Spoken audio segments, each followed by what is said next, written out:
Bismillahirrahmanirrahim. Saya akhir dengan cerita kisah Barseso. Nah nih, cerita Barseso. Barseso ini, Masya Allah ya, ini diturunkan Imam Ibnu Katsir di dalam kitab Al-Bidayah wan Nihayah. Tapi namanya kayak nama orang Jawa. Jangan-jangan kejadiannya di Jawa nih. Ya, Barseso. Ada seorang ahli ibadah namanya Barseso. Dia saking tekunnya ibadah tidak pernah lihat perempuan, namanya bentuk perempuan. Akhirnya digoda oleh setan putih, datanglah menjelma murid dan menunjukkan murid yang bagus setia. Lama kelamaan ternyata kualitas ibadahnya lebih bagus daripada Barseso. Akhirnya dia mengatakan kepada Barseso, Barseso, saya menemukan kamu ternyata ilmunya cetek dan belum sehebat yang saya bayangkan dan saya inginkan. Oleh karena itu Barseso, saya akan mencari guru yang lebih hebat daripada kamu. Katanya Barseso, jangan, saya membutuhkan kamu dan kamu menjadi guru saya dan kehadiran kamu di sini akan memberikan kekuatan dalam ibadah saya. Enggak Barseso. Tapi enggak mengapa saya tularin ilmu saya. Kalau kamu pengen hebat seperti saya, bacalah doa-doa ini. Plus nanti doa-doa yang kamu baca zikir ini, kalau ada orang yang kesurupan, bisa kamu ruqyah dan sembuh. Lembut. Akhirnya betul diamalkan dan akhirnya ada orang 1-2 kesurupan, dibacakan zikir itu sembuh. Dibacakan lagi sembuh.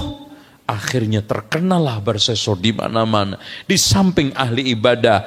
Maka suatu ketika ada putri sang raja yang sakit kena jin, dibawalah ke sana. Diruqyah Barseso sembuh. Dibawa balik ke istana kumat lagi.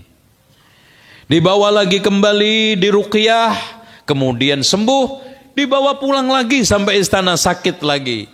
Akhirnya diputuskan, godaan setan itu lembut. Makanya Allah menghadirkan wala tattabi'u khutuwati syaiton. Jangan kamu ikutin tapak-tapak. Kenapa? Kata para ulama dalam menafsiri ini, setan dalam menggelincirkan manusia tidak langsung, tapi setapak demi setapak, pelan-pelan. Akhirnya Barseso punya usul. Dibisikin setan, Barseso bilang aja sama keluarganya, suruh tinggal di tempat kamu biar pengobatannya maksimal. Iya juga ya. Bisikan demi bisikan kuat diusulkan, gini aja, supaya adik kamu pengobatannya maksimal, penangannya maksimal, biar kamu juga nggak repot pulang pergi, antar jemput, tinggalkan di sini adik kamu, nanti saya obatin siang malam maksimal, insya Allah cepat sembuh. Setan berhasil. Maka pada suatu ketika Barseso sedang sholat, dia kumat kesurupan. Dalam kondisi auratnya terbuka. Nah dari situ sudah mulai setan menggodanya. Yo Barseso, gak ada siapa-siapa. Kamu kan juga pinter tobat. Beda sama orang-orang awam. Kalau ustadz itu tahu caranya tobat. Wah Masya Allah. Iya juga ya. Tapi masih maju mundur. Waduh, nanti bagaimana saya sudah ahli ibadah di tengah orang baik. Selama ini saya tidak pernah, jangankan menyentuh, melihat aja nggak pernah perempuan. Apa kata? Nah, akhirnya terus, maka kudaan demi kudaan, Masya Allah, setiap hari ya dalam kondisi kumatnya itu selalu terbuka auratnya. Akhirnya apa yang dibisikkan oleh setan terjadi. Maka selama ini yang belum pernah dibayangkan, perbuatan paling dikutuk oleh Allah selevel Barseso terjadi. Maka akhirnya hamillah si wanita tersebut. Ketika sekarang saudara-saudaranya nengok datang, selalu dialasin, jangan dibawa pulang, saudara kamu ini masih belum maksimal. Nanti kita akan garap semakin baik. Takut hamilnya ketahuan. Sudah semakin besar. Setan membisikin, Barseso jangan takut. Bunuh tuh perempuan. Wah, bagaimana kalau saya nanti membunuh? Apa kata dunia? Kalau saya nanti ketahuan membunuh? Gampang, Barseso bilang. Bunuh, kubur, lenyapkan di tengah hutan. Bilang sama saudaranya, adik kamu dibawa kabur jin, beres. Iya juga ya, iya juga ya. Akhirnya si perempuan tersebut dihabisin, dibunuh, dikubur pada waktu malam hari.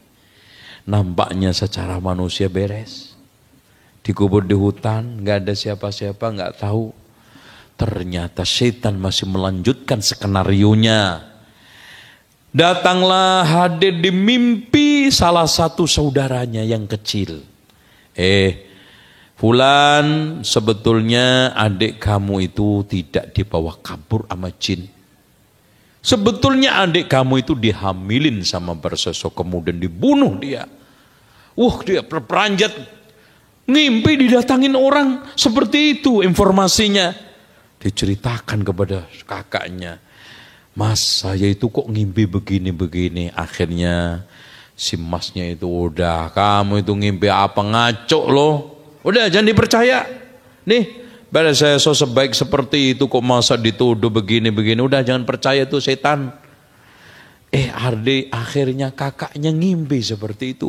Akhirnya kakak yang paling terbesar sendiri sama ngimpi didatangin orang bahwa adik kamu bukan dibawa kabur sama jin, tapi dibunuh Barseso karena dia hamilin kemudian dibunuh.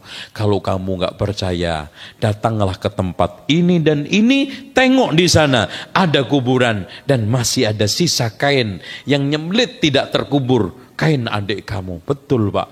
Setan itu masuk ke mimpi nunjukin tempatnya itu. Wah iya ini. Masya Allah dibongkar. Ternyata betul pakaian yang dipakai adalah adiknya. Barseso diambil ke istana, diadilin. Akhirnya diputuskan hukum pancung. Pancung. Apakah setan sampai di situ? Belum. Wala tattabi'u khutuwati syaitan.